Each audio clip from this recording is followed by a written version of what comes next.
Bonjour et bienvenue sur notre chaîne intitulée Un jour, un verset, un message.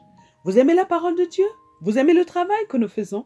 Merci de vous abonner afin de soutenir notre chaîne et afin d'encourager notre travail et afin qu'une grande multitude puisse bénéficier de ce travail. Que Dieu vous bénisse. Notre passage de ce jour est tiré du livre de 2 Corinthiens chapitre 10 versets 3 à 5. La Bible nous dit, si nous marchons dans la chair, nous ne combattons pas selon la chair, car les armes avec lesquelles nous combattons ne sont pas charnelles, mais elles sont puissantes par la vertu de Dieu pour renverser les forteresses. Nous renversons les raisonnements et toute hauteur qui s'élève contre la connaissance de Dieu, et nous amenons toute pensée captive à l'obéissance de Christ. Dans le passage d'aujourd'hui, notre Dieu nous dit que le combat spirituel n'est pas un combat qui se mène avec des armes charnelles, mais plutôt c'est un combat qui se mène avec des armes spirituelles. Le Seigneur nous dit que si nous prenons les armes spirituelles pour combattre, nous allons renverser les forteresses, nous allons renverser les raisonnements et toutes les pensées fausses qui se lèvent contre la connaissance de Dieu, parce que les armes spirituelles sont puissantes. Avec elles, nous amènerons toutes les pensées qui sont captives du système de pensée de l'ennemi à se soumettre et à obéir à Christ, à la voix de Christ, à travers la parole de notre Seigneur.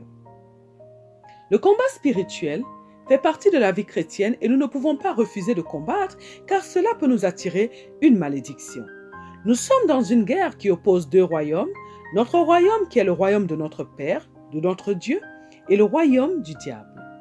Bien que le royaume du Seigneur soit déjà vainqueur, le diable et ses agents multiplient les attaques envers les enfants de Dieu, car il a juré d'emmener le maximum des enfants de Dieu en enfer avec lui. Notre Dieu a tout mis en œuvre pour nous protéger, mais nous avons notre part à faire. En effet, nous devons combattre les agents du diable qui cherchent par tous les moyens, qui cherchent à nous nuire, qui cherchent à nous voler, qui cherchent à voler notre bonheur, qui cherchent à détruire notre vie pour nous et qui cherchent à nous faire quitter le chemin de Dieu notre Père pour affaiblir notre foi. Dans le monde spirituel, dans le combat spirituel, nous avons des armes que notre Dieu a mis à notre disposition, qui nous permettent de remporter ce combat. Mais nous devons les connaître, nous devons savoir les utiliser et nous devons nous préparer afin que nous soyons toujours dans des conditions favorables au combat et à notre victoire. Nous avons plusieurs armes qui nous permettent de lutter contre le diable et contre ses agents.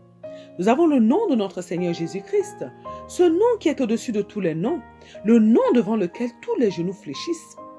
À l'invocation de ce nom, tous les genoux doivent fléchir. Et les démons, les agents du royaume des ténèbres, connaissent le nom de notre Seigneur Jésus-Christ. Et ils tremblent quand ils l'entendent, car le nom de notre Seigneur Jésus-Christ est accompagné d'une grande puissance.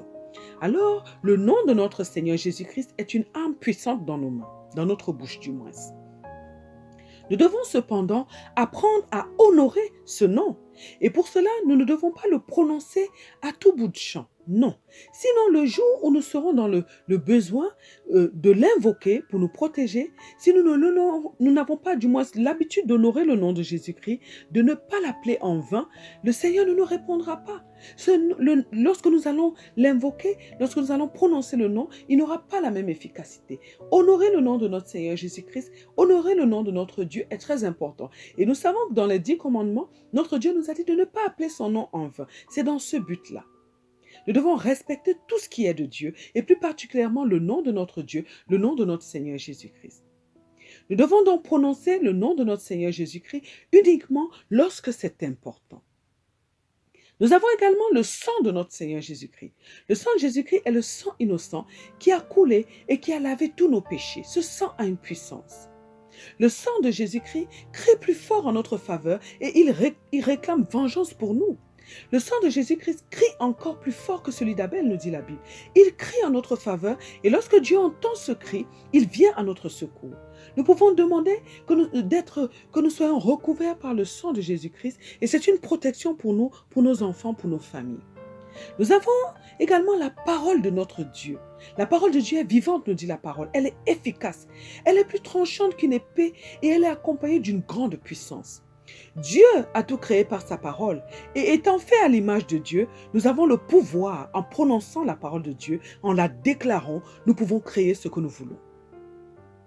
Dans le combat spirituel, la parole de Dieu qui est accompagnée du feu de Dieu, lorsqu'elle est proclamée, est comme une épée qui va transpercer nos ennemis, qui va décapiter nos ennemis. Et lorsque nous la déclarons, elle est comme un feu qui consume tous nos ennemis. Notre Dieu nous a dit par Josué, son serviteur, dans le livre de Josué, chapitre 1, verset 8, il a dit que cette parole ne doit pas s'éloigner de notre bouche. Oui, que nous devons la méditer jour et nuit. Et donc, elle ne doit pas s'éloigner de notre bouche. Nous devons la méditer si nous voulons réussir dans nos entreprises. Nous avons également comme arme notre foi. La Bible nous dit que c'est avec notre foi que nous allons éteindre les traits enflammés de l'ennemi.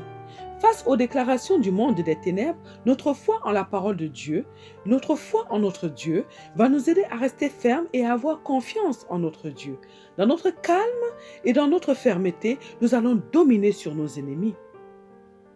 Lorsque le diable nous attaque, notre foi nous permet de rester calme parce que nous avons l'assurance en notre Dieu. Nous savons qu'il est avec nous. Nous savons qu'il nous aime et nous savons que lorsque nous allons l'invoquer dans la prière, il va intervenir. Oui, et nous avons l'assurance en la fidélité de notre Dieu. Notre foi en Dieu nous donne donc de l'assurance. Et nous sommes sereins parce que nous savons que nous sommes plus que vainqueurs par notre Seigneur Jésus-Christ. La foi est tellement puissante qu'elle met un barrage à notre ennemi. Elle empêche notre ennemi, en fait, de nous atteindre. Et c'est également notre foi qui permet à Dieu d'intervenir en notre faveur. Parce que comme nous le dit sa parole, si nous n'avons pas la foi, nous ne sommes pas agréables. Mais lorsque nous manifestons notre foi, nous lui sommes agréables. Et dès que nous l'invoquons au travers de la prière, il nous répond et il vient à notre secours. Une autre arme que nous avons, c'est notre salut. Le fait que nous soyons conscients que nous sommes sauvés par le sacrifice de notre Seigneur Jésus-Christ. Nous devons être assurés de notre salut et nous devons être assurés parce que, du moins, de ce que nous sommes sauvés, de ce que tous nos péchés nous sont pardonnés, de ce que nous sommes réconciliés avec Dieu et de ce que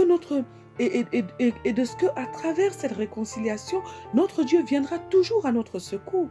Notre salut nous assure que nous sommes des bien-aimés de Dieu et qu'il ne nous abandonnera jamais. Nous avons également comme arme la prière. La Bible nous dit que la prière du juste a une grande efficacité. Le juste, c'est nous qui sommes justifiés par le sacrifice de notre Seigneur Jésus-Christ. Et désormais, lorsque nous nous repentons, nos péchés nous sont pardonnés et nous devenons comme des personnes blancs comme neige, comme des personnes sans péché, au travers de notre Seigneur Jésus-Christ qui a déjà payé le prix pour cela. La prière est une grande arme dans le combat spirituel. Notre puissance est dans notre bouche. La puissance de tout homme est dans sa bouche. Le monde des ténèbres fait des incantations, des imprécations, ils envoient des malédictions contre nous et ce sont des paroles mauvaises qui sont relâchées par les agents du monde des ténèbres contre nous. De notre côté, nous avons la prière. Nous devons prier la parole de Dieu pour que nos prières soient plus efficaces parce que notre Dieu répond à sa parole. La Bible nous dit qu'il veille sur sa parole pour l'exécuter. La prière est une arme essentielle dans le combat spirituel et celui qui ne prie pas ne peut pas régner. Lorsque nous prions, si nous avons la foi, nous pouvons déplacer des montagnes, c'est-à-dire que nous pouvons du moins voir se manifester, se matérialiser ce que nous sommes en train d'ordonner à travers notre prière. Donc nous voyons donc que la prière est très importante. Nous avons également la vérité de la parole de Dieu qui est une grande arme.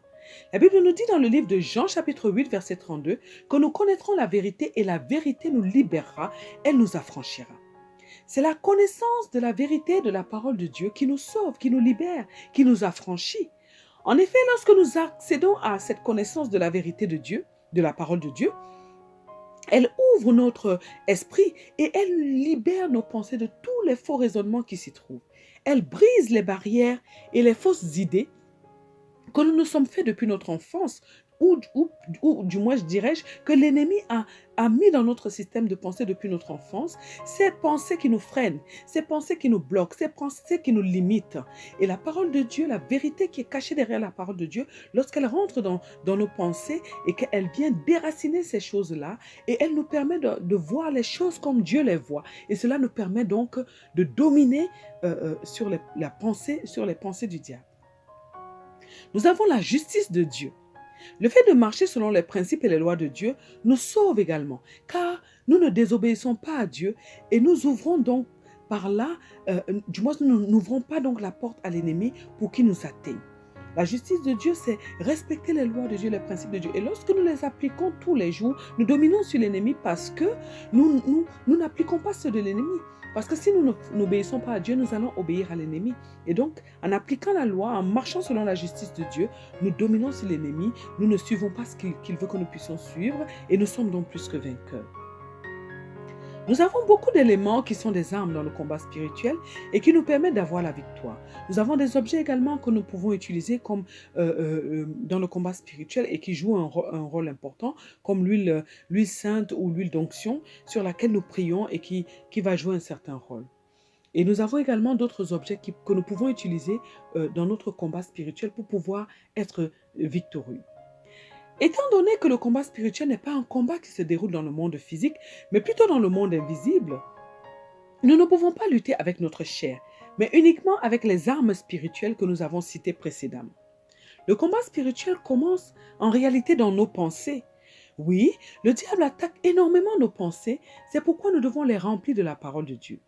Lorsque le diable arrive à infiltrer nos pensées, il peut alors nous manipuler à sa guise.